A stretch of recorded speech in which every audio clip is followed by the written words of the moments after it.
All right.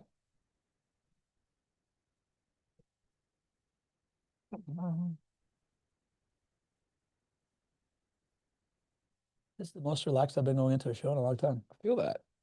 Okay. We are live on YouTube.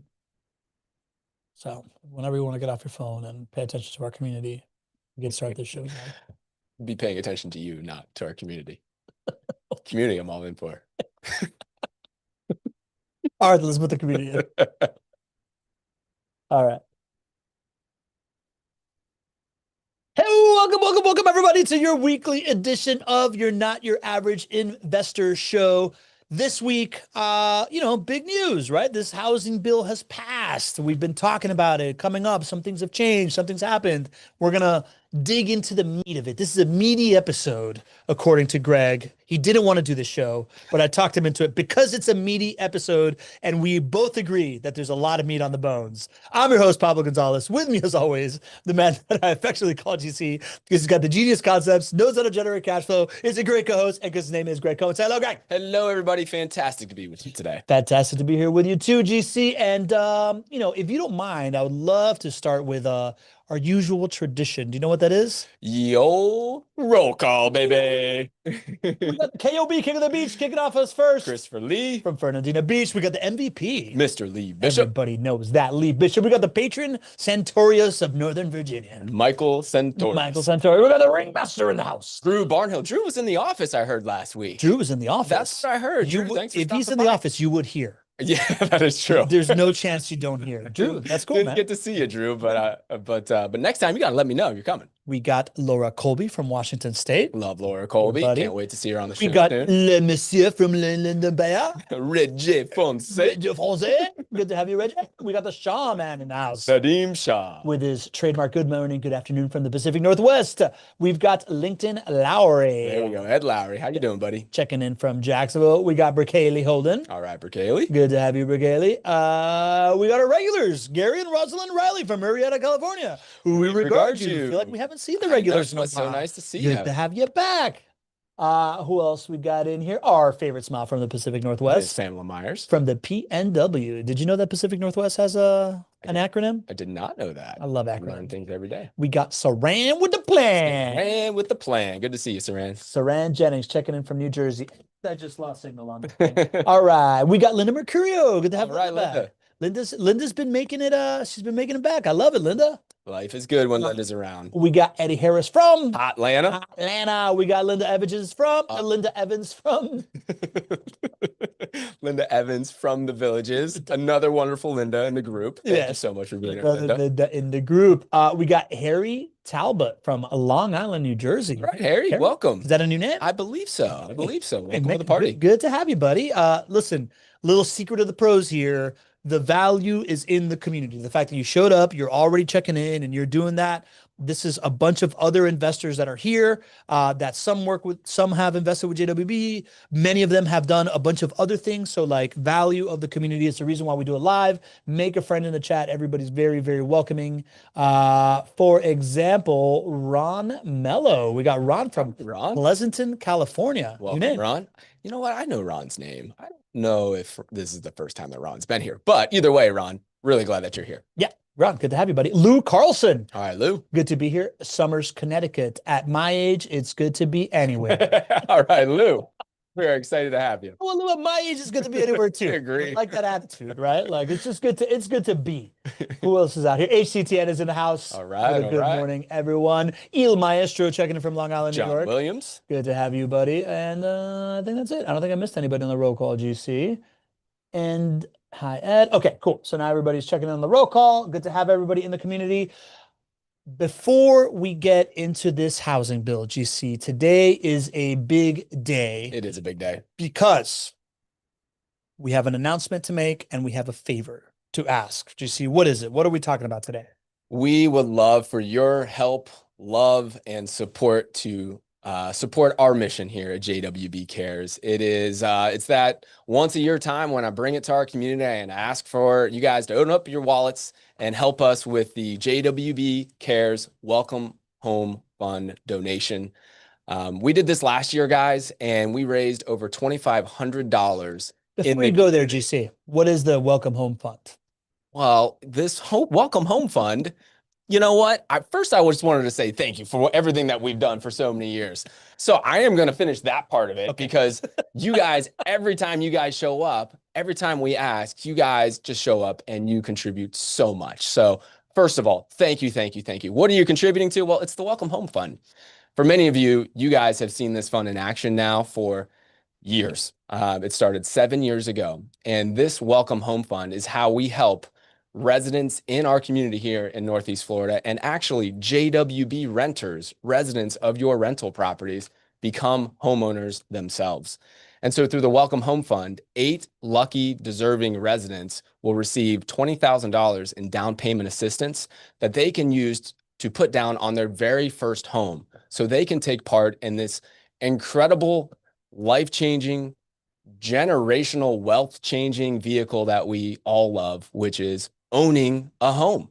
And it's the single greatest opportunity I feel for people to change their financial lives that has the least amount of barriers to it. And for us at JWB, we feel like we sit on the threshold as a property management company to helping those who are renting and want to become a homeowner to achieving that dream. And one of the ways we do that is through your help here with the Welcome Home Fund. So each year we raise hundreds of thousands of dollars. We raise about $240,000 a year. And from there, 8 residents will receive that down payment assistance so they can become homeowners themselves. We talk about a lot on the show, this idea that the average net worth of a renter is like $8,000. Average net worth of a homeowner is like 100 something thousand dollars. The ability to own a home in America is kind of like the spine of the American dream, right? Like it is the number one thing that changes the intergenerational path of like poverty and redirects it into intergenerational wealth that people can start building legacies around, particularly when it comes to a growing economy like Jacksonville. Like many of us here are from other places, right? I saw this in Miami as a economy, as a market heats up and people start moving here in droves because the secret is out, downtown gets developed, all this stuff happens. Anybody that owns a piece of it kind of like levels up with it. It's a big reason why I invest in Jacksonville. It's a big reason why many of us invest in Jacksonville. The people that get left behind are the people that don't own property. So this is not a handout for people. This is a hand up for folks that are renting in JWB, that are paying their rent on time. They're receiving these educational programs. And with the help of this Welcome Home Fund, we are creating more homeowners to plug into the economic development engine of Jacksonville that we are all investing in. We got to bring them along with us, man. I'm all in. I don't know if we've ever detailed what it takes to become one of these residents who actually receives this down payment assistance. So every year it's open to every JWB renter, every JWB resident can apply. And the application is long and you have to answer a bunch of questions. From there, your application actually goes out to an organization, a nonprofit organization here locally that then reads and actually scores all the applications. This year we had over 500 applications. And then from there, a panel of CEOs of companies here in Jacksonville actually choose those who will receive the donation. So it is a whole organizational effort to be able to make sure that not only are we changing somebody's lives, but the people who are receiving these donations are wonderful, deserving families that their lives are changed through these efforts. And it's something that, again, we've raised over $1 million this way over the years. And then every year we kind of create this fraternity or sorority of new families that now are able to move into their brand new homes, courtesy of all of you. Yeah. So. Speaking of courtesy of all of you, Reggie Fonse just gifted, just pitched in. MVP Lee Bishop just pitched in as well. Guys, I've got some news for you, right? Like we've shared the link in the chat. We want people to donate as the show goes on. I've donated, Greg has donated, and there's something different this year. You can give any donation that you want, as small or as big as you like. Suggested donation is $100, which is awesome. We've already had a couple community members giving that up these days. But there is a little extra juice this year, right, GC? Yeah, man. We've created a few different levels for those who can donate. And so, again, any dollar amount is super appreciated. So thank you, thank you, thank you, no matter the amount. If you're able to donate $500 or more, guess what, though? You are going to get a ticket to Summit, which is April 29th of next year. So that's our flagship event for all of our community to come together.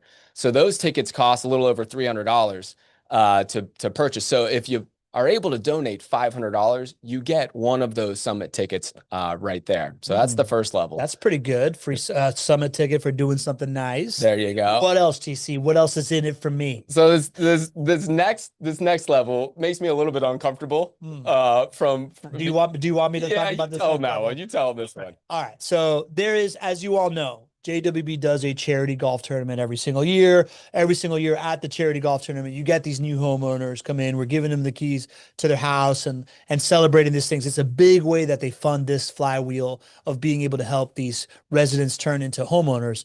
Now, as a JWB client, it's been impossible to get into this golf tournament, right? This is done, giving it to like the vendors that do business with JWB and the ecosystem. And even harder, it's to actually get to golf with Greg Cohen, who, by the way, isn't a scratch golfer, but he's close, right? Pretty good golfer. So not only what I was able to convince Greg to do for this year is, let's put it out there. Let's allow people from the community, if they really, really want to donate to this, they really believe in this, and they've been trying to come to this golf tournament, like I know many of you have, and they want to sit in a golf cart with Greg Cohen for 4 hours. You can do that at a minimum donation of $1,250. That's right. Right. So $1,250. There's only 3 of these that are allowed, but you're able to be part of the golf tournament. You're able to golf with Greg on the foursome. We were going to offer golfing with me, but like nobody wants to lose. Right. So like that makes no sense. I was like, Greg, this makes sense because you are almost a scratch golfer getting on your foursome. Not only do you get to be in the tournament, but you also get a real shot at winning since you're like the ringer out here. Right, GC? People are going to be very disappointed when they see my golf game, the way that you're pitching this right now. But I have a good time, and so we will have a great time together. Yeah. So I would love it if we could have some of our closest community members, especially, probably be our local clients, but open to anybody. But our charity golf tournament is September 21st, Monday, September 21st. And so if you would love to, number one, support an incredible mission, and also have fun at the charity golf tournament, and then also hang out with me for 4 hours and play golf together, we would love, love, love to have your donation. Again, it's $1,250 for the spot in the golfing foursome. That also includes the free Summit ticket as well. Plus a free Summit ticket. There you go. You get the free Summit ticket as well. And then if you're at the $500 level, basically it's kind of the cost of what Summit tickets are anyways. Yeah. So you could kind of just buy your ticket to Summit and, ultimately you're helping to change somebody's life. It's also like a less expensive ticket into this golf tournament as vendors are paying much more for this ticket in. You can't only get a 1 seat. It's whatever. It's like it's a first time ever availability to be a part of it and see the whole JWB ecosystem and see everybody that does all this and spend a really nice day out there on the golf course for a good cause. There you go. So that being said, the Lowrys have pitched in. Ed and Cheryl Lowry have pitched in. They're in. Jeff Lenve has now donated as well. So we will continue to kind of like call this out. By the way, community, we are trying to raise $5,000 as of right now. Thanks to the donations that you have made, we have crossed the $1,250 threshold. Is that showing up there? Show them what they got. You want me to show them? Yeah, show them the live ticker there, man. Yeah, let's show the live ticker right here. Yeah, we have what we're doing here. We got this ticker over here, right? So thanks to these we were under $1,000 donated.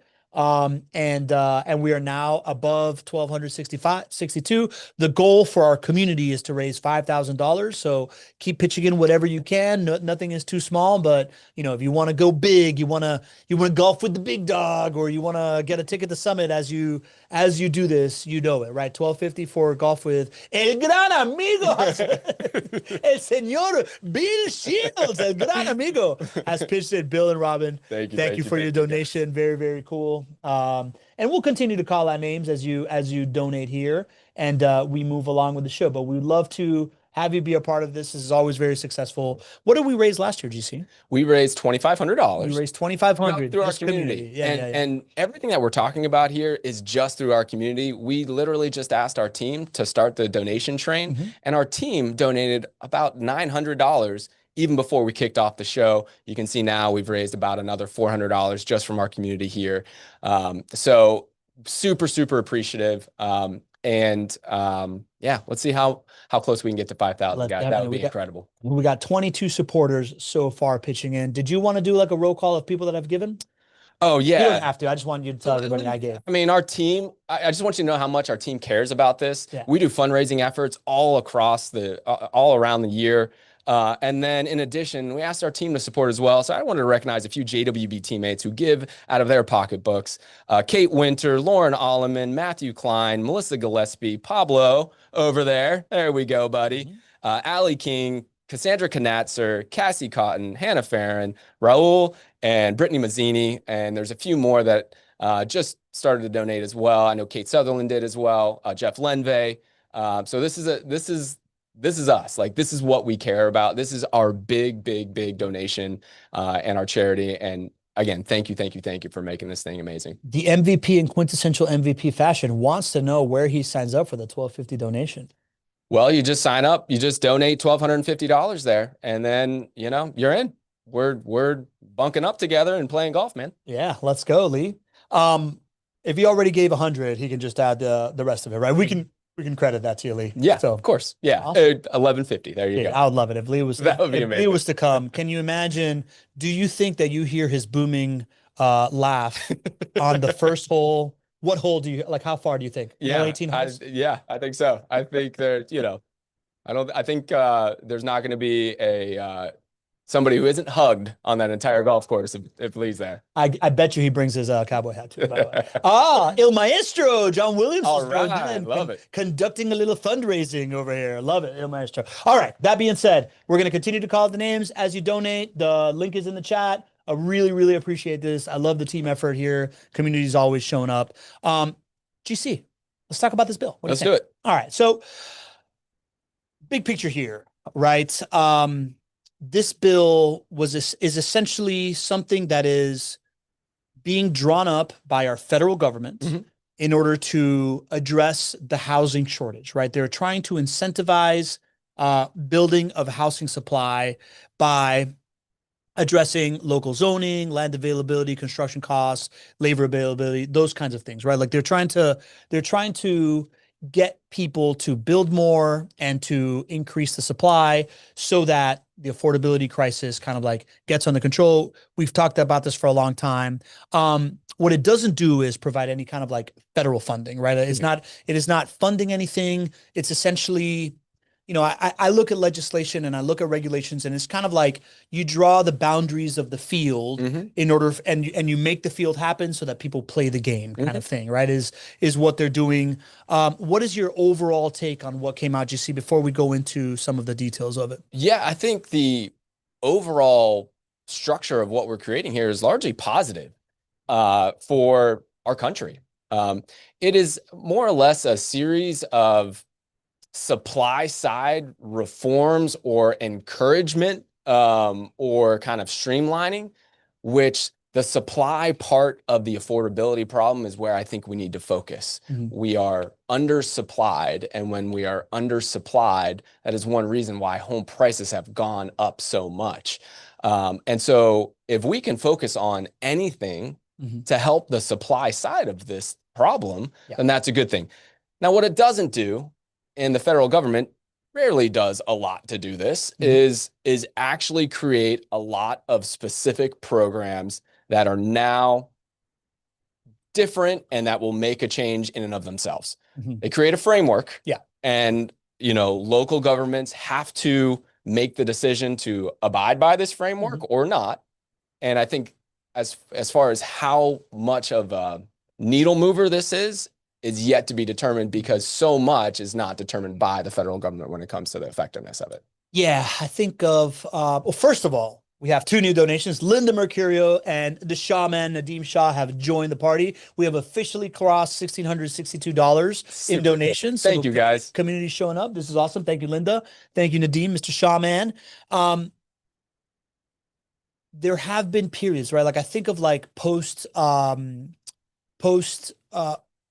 the Great Depression, right? Like where they funded a whole bunch of like infrastructure funding. They funded it. They created these programs. It was like an operationalized government job program. This isn't that, right? Like they are not putting actual boots on the grounds. They're not actually like cutting checks for this thing. They're essentially saying, hey guys, we want to create this environment for people to take advantage of. And it's like at a federal level, this is what we want to incentivize. What's needed now is for people, boots on the ground, to actually take advantage of these things, experiment, and actually be private businesses, be the ones that go say, okay, I see that they've created these new conditions. I can now operationalize something at a local level around it. And I got to work with local governments to make sure that this is happening. And I think, yes, it's private businesses, but it's more about local governments that are actually going to determine the effectiveness. We talked about like, big government programs that, they can largely dictate how effective things are in other realms. Housing's different because housing is a lot of local zoning and ordinances that actually determine how many houses can get built and what the density is and whatnot. So housing's a little bit different. The government can kind of like say, hey, this is our best idea now, but on a local zoning level, that's really where it comes down. So that is the biggest X factor, is how and when and how much do local governments follow suit for some of these encouraging things that the government has sort of set a framework for. Got it. Makes sense. Speaking of following encouraging things, Linda Evans pitching in from the Villages. We have crossed $1,762, folks. It keeps on climbing, getting closer to that 5,000. All right. So that being said, the major provisions that came with this was, no new federal funding. It's relying on HUD programs and expanding the banking on public welfare investment cap. But they have addressed manufactured housing, right? Like they're incentivizing, they've changed a couple of the rules on manufactured housing, modular housing. They've increased FHA multifamily loan limits to increase the multifamily supply. They're encouraging office to residential conversion development, right? They have expanded rehabilitation and preservation programs to encourage home renovations, right? So like single family home renovations. They're publishing some best practices around local zoning to combat NIMBYism, encourage density, the stuff that we were talking about. And then the other thing that we, really talked about a lot, this idea of how you treat institutional investors, right? Do you de-incentivize? How do you nudge the institutional investor to become a partner in this thing, or at least to not become a problem in this, GC? So like at a high level, it's the manufactured and modular housing, the multifamily, the office conversions, the home renovations, the zoning, and the institutional investor stuff. I think we should probably start in the institutional investor stuff, because it's kind of like the biggest beef that we had coming into it. They were originally going to set a cap for institutional investors to only be able to hold a certain amount of homes. They were saying that you'd have to sell it by a certain amount of time. It could create this like threat around what institutional investors could do. And you and me have talked a lot about, hey, institutional investors can actually be like a big piece of the solution, right? Because they bring forth a lot of homes, right? And it looks like instead of banning it, they just kind of redirected their behaviors. A lot of it. Yeah. A lot of it. All right. Tell me what you saw in this. Yeah. So just the facts here, there is an institutional ban, but it does not have a lot of teeth to it. And that's a good thing, because as we mentioned, institutions, when done correctly, and their efforts can be a part of the solution by bringing supply to housing. So the institutional ban is still there. They have defined an institution as having 350 or more homes. If you are an institution, like JWB is an institution that owns more than 350 homes, if we don't fall into one of these exceptions, we could not go and buy new homes. Now, there's a lot of exceptions, and I think they didn't do it perfectly, but they did a good job when it comes to the exceptions.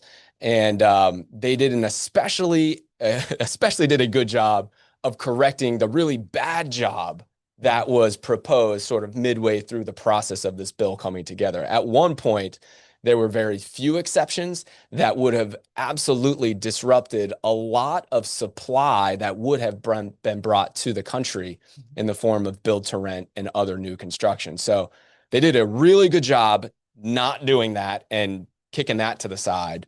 And overall, a lot of the exceptions, which I know we'll get into in a second, I think are really good because they're preserving the good things that institutions can do to solve the affordability problem. Yeah.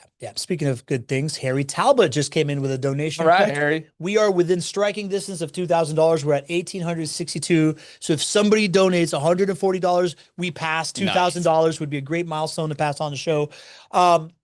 So when I read this and I look at kind of like what they're banning and what they're making exceptions for, it seems like the goal here is to ban institutions buying move-in ready homes that could go to like a family that's going to live in there, and make that easy. But they're basically saying that they are still encouraging investment in build to rent, in new construction, and renovate to rent, and in institutions. And this is particularly interesting as we're doing this fundraising for the Homestead program. But they're also incentivizing institutions that have home ownership programs. GC, talk us through kind of like what institutions can still buy right now. So if you're an institution and like JWB, you can still do a lot of the activities that work. I got to stop right now. Mike Foster and Saran Jennings just came over the top. We're actually at $2,100 right now, that, dude. Yeah. So we've passed 2,100. This is really, really awesome. Thank you, Saran, with the plan. Thank you, guys. Thank you, Mike Foster, for donating. We're at $2,103 right now. Really cool. I love it, guys. I love it. Thank you from the bottom of our hearts at JWB. Yeah. Okay. So continue. Yeah. So what can institutions still do? They can still do build to rent. This is important. Again, if the North Star here to solve affordability is more supply, building is a good thing. We are creating supply that wasn't otherwise there. So build to rent is an exception. If you are an institution that does build to rent or buys build to rent properties, you can still buy properties no matter if you own over 350 or not. So that's a really, really good thing. New construction is also allowed. So a company like JWB or any institution that owns over 350 homes can continue to build new construction homes like we do. And a company could also buy new construction homes from another builder as well. So the whole idea of some use of new construction is the goal here, because when you have a demand for new construction, that means that a new home was built and brought into inventory and to supply. So you can do build to rent, you can do new construction, you can also do renovate to rent. So there's a rule here where an institution like JWB has to hit a minimum renovation investment threshold, which is 15% of a purchase price. So if JWB was to go in and buy an existing home on the market right now for $100,000, let's just say it needed a ton of work, we could continue to do that, even though we own over 350 homes, as long as we put more than $15,000 into it. So again, good thing here, because otherwise a home that needs a ton of work is likely not going to be brought back onto the market by a regular homeowner. Totally. So this is where institutions, investors are a part of the solution. And so they're protecting that. A couple other things are smaller here. Banks, mortgage servicers, lenders can still acquire homes through foreclosures. So you got to think through this. If, banks and lenders are institutions, they might own over 350 homes. They had to create a mechanism for banks or lenders to be able to foreclose on a property. Otherwise, people would not pay their mortgages if they couldn't do that. Okay. Yeah. I was wondering about that. Like, when I saw that all of a sudden institutions can do foreclosures, I was like, wait a minute, then that's going to make somebody compete with buying a foreclosure. Like if I'm like Susie like Susie retail Yeah. investor, but it's not exactly, it's not like institutions coming in. It's not like Wall Street coming in and buying Buying for foreclosures. competing with me for a foreclosure. It's somebody that has the note being able to like take control of the asset as a way to risk mitigate. It is definitely somebody who has the note being able to foreclose on a borrower who did not pay. It is definitely that. But you bring up the other thing. Yeah. Does that mean that institutions can buy foreclosures? That's still gray. Okay. It's still to be determined. I tried to dig into it. I don't think anybody knows yet, which is very common for when legislation gets passed. So I think that one's to be determined as far as institutions being able to buy foreclosures. Okay. Other things, institutions can sell properties to each other. Okay. So transfers from institution to institution. This is a good thing, right? If institutions need to trade hands, they are properties that are owned by institutions trading from one institution to another. It's not stepping in the way of an individual homeowner. So they're able to do that. But the last thing that I really loved, and I just think that this fits so well with the JWB thesis, is this focus on qualified homeownership programs. So let's just say you're an institution and you don't do build to rent, you don't do new construction, you don't hit the renovate to rent requirement, none of those exceptions. They've created an exception here for institutions that have a qualified homeownership program. Interesting. So what is a qualified homeownership program? Well, it's going to include things like, do you as an institution go out of your way to produce and report positive rent payments on behalf of renters? Oh, okay. So that resident benefits package that we discussed with Andrew Smallwood that JWB does. Yeah. Exactly. What we've been doing for years and years What you've been doing for a while. To help our renters report their positive trade lines to increase their credit score so they can become homeowners. So that's a part of it. Financial support towards the purchase, including down payment assistance and closing cost assistance. Do we think that's a pretty good idea? I don't think we just think it's a pretty good idea. Pamela Myers and Reggie Fonseca think it's a good idea. They just came in with some holy cow, what's that number? Pamela Myers just donated. Reggie upped his donation so that he could get a summit ticket. Yes. So Reggie and Pamela have now put us over $2,600. We're more than halfway to the $5,000 goal. I freaking love this community. This is amazing. This is amazing. All right. I have a question. Is anybody want to play golf with me? I think Lee wants to play golf. Is Lee going to play golf? I think Lee is stacking his chips to go all in at some point. This is amazing. Thank you. We'll see if it happens before the end of the show. Okay, so incentivizing this idea that institutions should be helping renters become homeowners. Whether it's credit reporting, so that they take on that operation, or it's this kind of like homeownership assistance program, stuff that JWB has been doing for a long time. I can't help but look, GC, and go from this moment where I remember when they first started proposing this and they first started saying, you and me were on a run. You were telling me privately, yeah, man, if they pass this thing and they don't allow institutions to own more than X homes, it's going to drastically affect our business model. We're going to have to figure out something, like you were confident that you'd figure it out, but it's going to affect you. And now I look at this and I look at, they're trying to, like you said, not ban institutions, but redirect institutions as to being part of the solution. And they're redirecting them into build to rent, renovate to rent, and qualified home ownership programs. It sounds like they're trying to redirect institutions into acting like JWB. Exactly. Yeah. Right. This thesis that we've had where everybody can win, right? The investor can win, the renter can win, the community can win. Like if you had to bottle up what the ideal essence of this bill would be, that's what it is. That everybody can win as long as institutions perform in a certain way. Yeah. And that thesis is one that we've been living out for 20 years now. It's really cool. And so when I think about I get asked, friends and family, hey, I heard that they're banning institutions. I know that JWB owns a lot of homes. Are you concerned? My answer is, hey, man, I'm excited about this. Like, this is a good thing for the country. I got way more right than wrong on it. And the only question for me is how effective will it be based on the local jurisdictions? But overall, I think this is a really, really good this is a good version of the bill, and something that I really do hope helps a lot of families with affordability. Yeah. Instead of banning institutions, they redirected them into good behavior. They're not telling institutions to stop investing in housing. They're telling them to invest in creating more housing. Right. Right. Like, this is great. Yep. This is I great. feel like as investors, we've been, we don't get the credit sometimes that I think we deserve Yeah. as far as like being a part of the solution when done right. Yeah. Now, there's a lot of investors out there that don't do it right, Yeah. and they, create a bad name for a lot of other investors. But us in this community who invest in build to rent, single family rental homes or renovated single family rental homes with a path to home ownership for the renters that are renting our homes, like this is a great thing. And I think, I'm glad that our government recognized that. Love it, man. I think that's really awesome. Patron Centurios has a question in the Q&A here. He says, Greg, I know JWB already has a great relationship with Mayor Deegan, Jacksonville Mayor. Since she supports adding housing and speeding up permitting, has her administration indicated whether Jacksonville will make the zoning changes needed to take advantage of this new law? I haven't heard or seen anything specific when it comes to the zoning changes that are necessary. But here's the thing.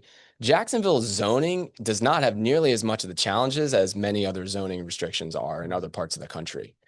We can kind of talk a little bit as we sort of get into like manufactured housing or modular housing here in a minute. I know we'll talk a little bit about that. That's an example where if you go to other jurisdictions in the country, there are zoning regulations that do not allow for this type of housing.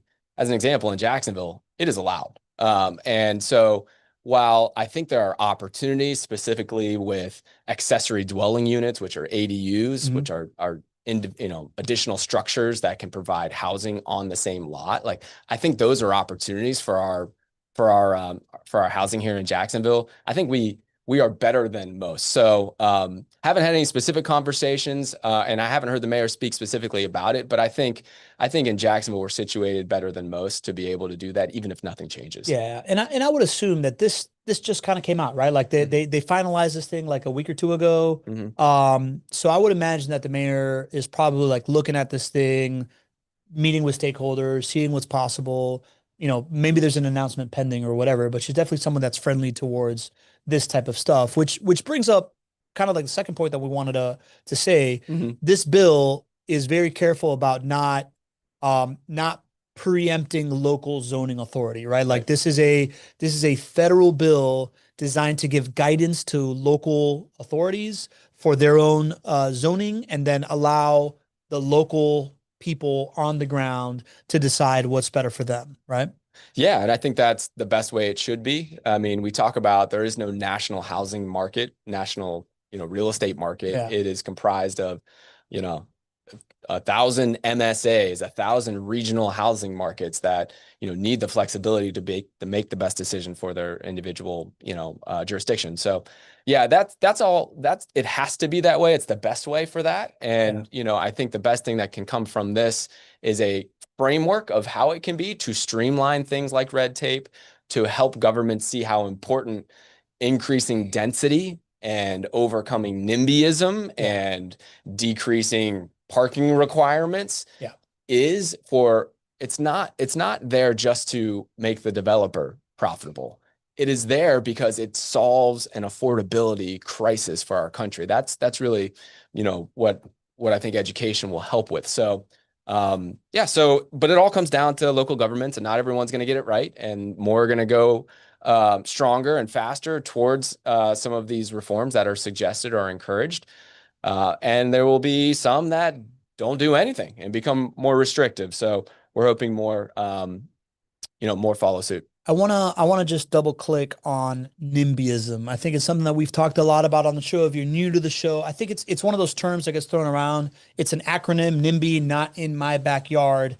And I think it's a very human tendency of like, we know that the world needs this, but that should happen in somebody else's neighborhood, kind of thing, right? And like one of like the big levers that we can pull locally, right, is this idea of saying, let's allow for either more density or allow for less parking requirements or allow for different things that are on trend with where the world is moving, right? Like this like need for smaller living spaces because people are having these different behaviors, or less needs for cars because autonomous vehicles are coming and people are using Uber and stuff like that, and younger generations want to be closer together.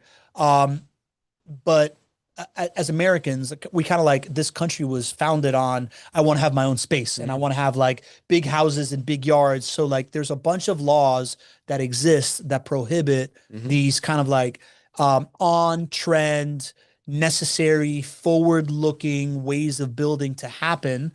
And you need people that are already living in this neighborhood to accept the fact that the world is changing.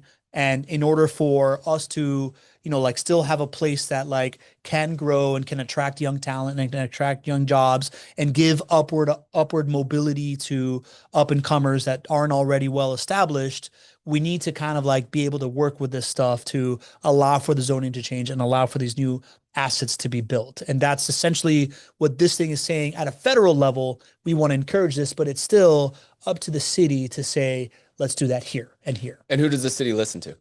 Its constituents. Us, Yeah. right? It's Yeah. us. And so we actually really can have a big impact on this if we understand the opportunity that,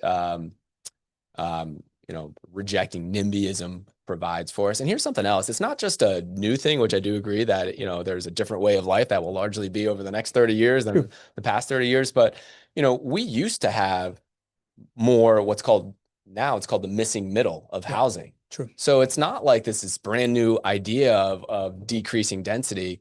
If you look back, 30 years, 50 years ago, the housing model in the United States, there was a lot more missing middle housing, duplexes, quads, townhomes, lots that don't have as many setback requirements. And so it's actually kind of going back to more of our roots. Back to the future. Yeah, in a lot of different places. And there are certainly some things that we can think about what the future will look like for housing and parking and all of that as well. But there is a track record where it worked back in the day in our country. So, I mean, in our country, I think it's a lot of the reason why people like to go to Europe. And, right. Like you go to these like older cities that were built before we all relied on cars and air conditioning. And what you see is this like highly functioning society where there is retail on the ground floor, people living above it, good public spaces, stuff like that all gets funded. And we all love traveling to it. Right. And we all love going to a place and be like, oh my God, this feels so really, vibrant. Really good. Yeah, it's so vibrant. And everybody feels like there's like a community here. And, people are mixing and all these really, really good things happen. And somewhere around there, like we get different incentives come in and we build for other things. And now it's like Back to the Future, right? Like we're going back to this idea of like the stuff that has worked for hundreds of years for humans can work again. We just got to kind of like get over ourselves a little bit. That would help. That would help. It would help. For sure. Something else that would help, GC, what is the date of the golf tournament? Because I think Lee Bishop is circling around here. I said Monday, September 21st, and I just wanted to make sure that I got that right. Let me just double check here. Yep. Monday, September 21st. Monday, September 21st, MVP. If you can make it happen. Somebody else that just made it happen, Mark Norman. All right, donated. Mark coming in. We are now at above $2,700. Fantastic. You guys are incredible. This is incredible. All right, GC. So that's the zoning stuff. At the end of the day, Washington's like giving us the rule book, but it's still up to the cities to decide, which rules to like implement, right? Like what, where, and what will be built. Yep.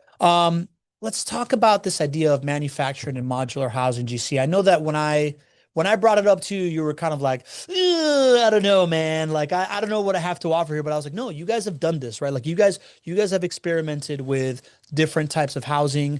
What ended up happening here is this like clause saying they removed the permanent chassis requirement when it comes to modular and manufactured housing, and that should be like an estimated savings of like $5,000 to $10,000. I don't know what that means, GC. Tell me more about that. Well, so as I was looking through the bill, and I was like, okay, I think there's good things here. The effectiveness is the overall question for me as far as local zoning and all the things that we just talked about. But where are things that I could see what the government did in this bill actually having an impact and kind of changing behavior. Mhm. Like, where do they have more of an influence on behavior? And so one of the things I pointed out and jumped out to me was manufactured housing and modular housing. Mhm. And many people don't understand what manufactured or modular housing is. All it is it's building a house in a factory. Yeah. Which we have incredible abilities to do today that we didn't have, 10 years ago, 20 years ago, 30 years ago.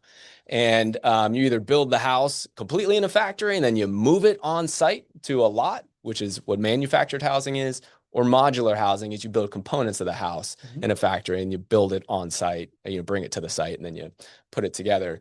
But, I think the construction industry overall has been waiting for disruption. I mean, we've been largely doing the same thing for hundreds of years, and so I think we at JWB have thought that we're waiting for some disruption in the construction industry, and, manufactured modular housing has been, something that I think people have been trying to crack the code for a long time and make the numbers work. But there really hasn't been universal adoption of it. So I still don't think there's going to be anywhere close to universal adoption of it, but what the government put in the 21st Century Road to Housing bill, I think could have an impact. And here's why. So you talked about this permanent chassis. Yeah. We're gonna get real mechanical. I've only heard chassis when it comes to a car, and I'm not a car guy, but I understand it as essentially kind of like the frame that holds the car structure together. Yeah, exactly. Okay. And I am definitely not a car guy. And I couldn't even spell chassis before I started to read this, but I'll try to make the most sense of it that I can. So, when there was manufactured housing, it's been done for decades now, and it was built originally, or the thought was that you're moving a house onto a lot that is also going to move somewhere else in a relatively short period of time. So think of a trailer, right? Like you build it and it's, the thought is that it's going to move to a different lot. Well, that's the way that manufactured housing was thought of, I don't know, 30, 40, 50 years when they started to do it. And at that point in time, there was a requirement that in order for the house to be built, it had to rest on a permanent chassis. And that no longer is applicable today because houses are built in factories and they're delivered to a lot and then they stay on that lot. They're not designed to be moving. So all in all, what this represents is that rule of a permanent chassis being on manufactured housing is no longer there. So this law actually removed that. That's a help for manufactured housing builders and for end consumers because it just reduces a cost. Estimated about $5,000 is the additional cost to have a permanent chassis at the bottom of a house that is no longer necessary. So you might save $5,000 or maybe $10,000 when you think about some of the other direct costs that are a part of it. And so we're looking for, if we're trying to solve the affordability problem and we can take $5,000 or $10,000 off the production of a house, the cost of a build, well, that's a really good thing. We should be exploring more and more of those. So long story short, that's what this rule actually did. It removed that, might save $5,000 to $10,000 on manufactured housing. Yeah, I've talked about this multiple times in the show, this idea of a context shift, right? Like when a context shifts, it creates a new opportunity, right? Like if it moves this way, now the area behind it is available to solve a new problem that didn't exist, or you're now closer to a new problem that can be existed and therefore drives innovation, right? Like the idea that, okay, I'm willing to do something new here.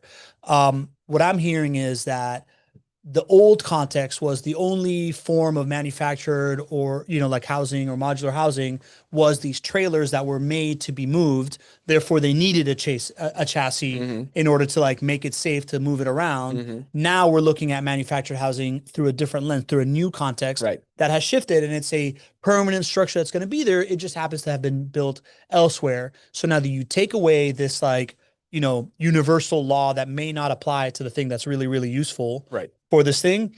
And that creates the opportunity for people to innovate around it. Now you can think, oh, I don't have to do this. What else can I change? And what I see essentially is when you do this kind of thing, you are now inspiring new competitors and new ideas to come into the space that used to not be viable, that may or may not be viable now. And as that happens, it's going to create more and more, there's a thing that's like new categories create new categories, right? So like as something new becomes possible, something else becomes possible.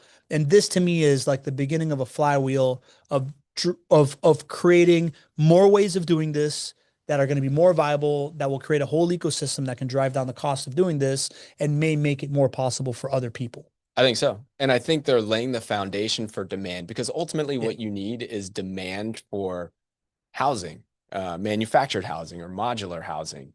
And you can get demand from both sides, right? You can get demand from a home builder who can look at this and say, well, I can reduce my costs significantly by buying manufactured housing and putting it on a lot rather than building it myself. Yeah. Right? I might save costs just in weather delays that I don't have. I might save costs in lack of theft, which is a real big problem on home sites when homes are getting built, or being able to use materials more efficiently. If you're in a factory and you have overruns of materials, you can just use that on the next house that you're building rather than losing it in transit and whatnot. So, overall, now don't take these numbers worth much. I literally asked AI for some help on these numbers, and I tried to validate it with people in my office here, and everybody said, we don't know. So, but at some point, in theory, you might be able to save 5 to 15% on construction costs for modular or manufactured housing. That's the thesis. Couldn't validate that. And somehow really change and shorten the construction timeline as well. That's where you can really save a lot of dollars for a home builder. Yeah. Ask me how I know. If you can reduce the construction timeline 30%, yeah, like you're gonna do it. So all that to be said, you can get a lot of demand from home builders for manufactured housing if you speak that language with them. Yeah. And for home buyers, you also will get demand too, especially if homes don't cost as much. Yeah. And one of the things that they're trying to solve is the financing side of manufactured housing and modular housing for the end homeowner and the end user. They in the bill here, they just said that they're going to study why it's not as readily acceptable for financing for modular and for manufactured housing. I don't have a lot of familiarity and how easy or how hard it is to get financing for modular and manufactured housing. Yeah. But you can just kind of see, I think what your point was, this is hopefully one step in a series of multiple steps that opens up. It's like a crack in the dam. Exactly. Yeah. And if you start to think about the financing angle of it, and you start to think about, the construction angle of it, hopefully, in the future, this can be something that can be that big disrupting force to decrease cost and increase affordability. I know we've talked a lot about the container apartments that y'all built, and that is, to me, that's technically manufactured housing, right? Like part of it is already pre-built, but it's not really what this thing is talking about. Right. But am I wrong in thinking that you guys I feel like I've had other talks with Alex of you guys having like tested the viability of manufactured housing or modular housing, and you guys have some experience on like why you haven't done that yet? Yes, absolutely. So we have been really interested in this for many, many years now. Every 2 or 3 years, we spend a lot of time evaluating, is this the right time? Does this make financial sense to do this? You saw us take a big step forward with our container apartment complex, which is 18 units, and it's an entire apartment complex in downtown Jacksonville that is built out of shipping containers. The first time it's ever been done here locally, state of Florida. Can't really find any other times it's been done in the United States. And that was an attempt to do what this bill is trying to do. Yeah. Right. To crack it open. To crack it open, to create more affordability, to decrease construction costs. That project, it's still here. We went way over on construction costs. It certainly did not decrease construction costs, but the thesis is still there, and we're constantly trying to crack the code. And talking with my team, every time we look at manufactured and modular housing, it hasn't made sense up till this point. And so it's kind of like, for me, I look at it within JWB, and even though I think that some of these changes could really, I think, move the needle from a macro perspective on manufactured and modular housing, for JWB specifically, we have partnerships with our builders where we build at a very low cost. We are not your normal builder out there, and we build 300-400 homes a year. So the pricing structure that we have is so low that it would take a lot of cost improvements and savings across the board for it to get to a place where modular or manufactured housing could work for JWB, just because we're different. But with that being said, I am excited about potentially on the macro scale, it's starting to move the needle for the regular home builder Yep. or the end buyer. Yeah, yeah. But at the end of the day, the problem is supply. We need more people supplying, right? Like not everybody has reached the operational capacity of JWB, the economies of scale of JWB, the ability to de-risk construction that JWB has, you know, bringing more people to the table to make it easier to like find other ways. If they haven't really figured that out, maybe you can figure it out over here Mm-hmm. is an overall good thing, right? Mm-hmm. Yeah, yeah. Yeah. And hopefully the costs come down so much over the course of the next 5 or 10 years or whatever timeline it is that then that becomes a real opportunity for even builders like us who have such reduced pricing. I like it, GC. You know, man, I wonder, is there anything else to talk about in the incentivizing home ownership piece? I feel like we covered that pretty well, but it's my favorite part of this bill, right? Yeah. Like this idea that it's saying, hey, institutions, like if you are going to be part of the solution, it's supply of homes, but also supply of potential homeowners Mm-hmm. is something that we need to work on both sides of it. To me, that's the most like forward thinking thing of like making that exception, allowing, you know, like that solves like, it's like a two-sided marketplace kind of thing of like, yeah, you got to bring this up, but you also got to bring this piece in. I really, really like that piece. And you know, it's been rare to find somebody that's doing it the way that JWB does it. I've only heard of maybe one other company that kind of like incentivizes home ownership as a property manager in the US. Mm-hmm. So hopefully this becomes like a new norm. That's what I think. I think what this bill is saying is like, hey, institutions, and let's change the narrative. Like, change how you view yourself, right? Yeah. Instead of you being the big bad institution that's gobbling up all of these properties, which may or may not be true, like, think of yourself as being on the doorstep towards helping an entire renting population becoming homeowners and taking advantage of the same asset that you take advantage of as well. Yeah. And so, that's the way we think about ourselves at JWB. We want everybody to take advantage of this, whether it's a retail homeowner, a first-time home buyer, or an investor. We just believe that this asset class is such a win for the family, such a win for the community, such a win for the country. And everything gets better when we continue to invest in this type of an asset. So I think that's the signaling to the institution that's coming from the legislation. Yeah, I love that. And I think that that's a perfect opportunity to just kind of like roll call the people that are part of the solution, right? Like this is since we started the show, I don't know exactly how many people have given, but I can tell you who's given. Reggie gave, Lee gave, Ed and Cheryl Lowry gave, Jeff Lenve gave. That got us to 25% of the goal, right? There you go. Then El Gran Amigo Bill Shields gave. Then Il Maestro John Williams gave. Linda Mercurio gave. Nadeem Shaw, the Shaw Man, gave. Linda Evans. Harry Talbot gave a donation as well. Mike Foster jumped in. Saran with the Plan jumped in. Pamela Myers, our favorite small from the Pacific Northwest. Reggie upped his donation to include a ticket. That got us to 50% of the goal. Then Mark Norman, Renee Palladini just came in. Renee, thank you for donating. Timing. Yeah, perfect timing. So we are officially at $2,953. We're 59% of the way to our $5,000 goal, but we've already eclipsed last year, right? We have. You guys are just incredible. I mean, sitting here, we are $47 away from $3,000 that you guys just came together and supported here in this hour that we get to spend together, guys. When we started this show, I never knew all of the wonderful things that we would get to do together, but to sit here and to be able to raise $3,000 for a life-changing mission, and to do it and with all the love and support that we get, it is the greatest thing that we've ever done. So thank you guys. It really is like all these externalities of like when you and I first got together at Coop 303 to be like, how do we get people to understand why JWB can help them invest in properties? And we're like, all right, let's build this community thing. Yeah. Right. Like we thought of it as like, hey, how can we help people understand what's good for them, but making them feel safe, making them feel like they belong. The many, many externalities that have come from this community, the friendships that have happened, like the experiences, like the stories, the amount of wealth created is one thing.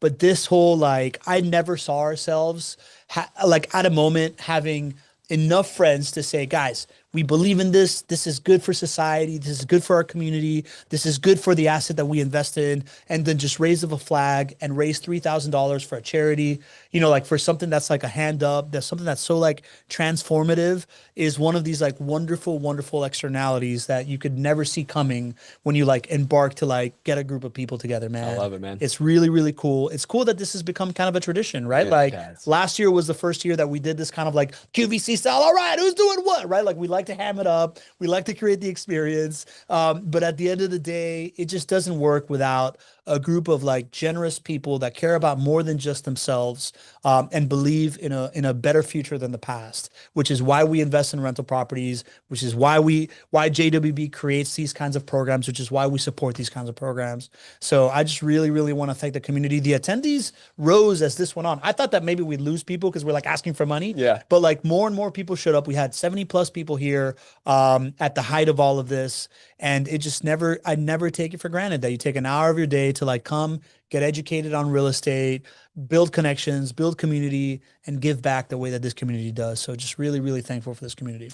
Me too, buddy. This is just warms my heart. Really does. Thank you guys from the bottom of our hearts here at JWB. So yeah, so final takeaways on this bill, right? Like I've got a couple notes here. The bill creates tools, not housing, right? Like it creates kind of like rules of the game. Not housing. This is the stuff that you want to tell people at a cocktail party, right? So just be like, oh, this just created tools, not housing. It's still on local governments to determine how this actually happens, right? These are just federal guidelines. The main thing here is we want more density in order to drive long-term affordability, right? Like this idea of combating NIMBYism. And at the end of the day, it's brought institutional investors to the table as partners to go from this idea of like, I'm just a landlord trying to, make money on this asset class, to I'm a partner in solving for the housing crisis, solving for the undersupply of workforce homes and like first-time home buyers and all these kinds of things, by encouraging home ownership programs, by encouraging different ways to build construction, increase density, make it cheaper, stuff like that. And it really just supports the long-term thesis of JWB in Jacksonville, right? Like as a market is growing, as median incomes are going up, as it's attracting world-class talent, companies to a market, prices are going to go up. The best thing that you can do is get people to invest in their community and be a part of this by being homeowners, being part of this like movement that we're all a part of.